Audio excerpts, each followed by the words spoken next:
Yes. So unfortunately, food companies are allowed to have about a 20% variance of the calories that they report on the back of a food label. But this is how you can tell that a food label is off. Usually a food label that has a food that has a lot of fiber in it is probably going to be off because they're going to subtract the fiber from the calories. However, let's just do some like basic math. The way that you get a calorie count from something like, let's say these English muffins that say that they're 100 calories is for every 1 gram of fat, you have 9 calories.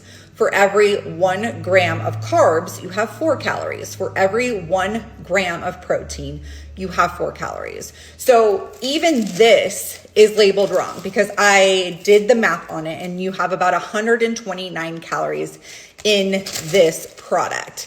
Now, usually it's not like a huge deal, but when you're dealing with something that has like 117 more calories in it than the label is saying, you really need to pay attention. This is why I suggest counting macros, because if you've ever counted macros and you've hit all of your macros, everything is 0 or everything is close to 0, but your calories are off, it's usually because you ate something that had fiber in it and the nutrition label is actually off. Now, I just like to educate people on this so they understand what they're reading on the back of this.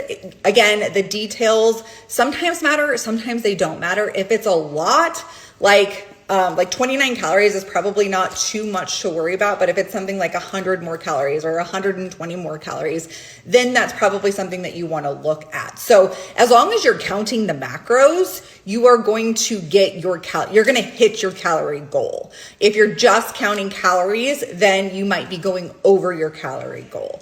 And we can talk about a deficit later, but that's my little nutrition lesson for this morning.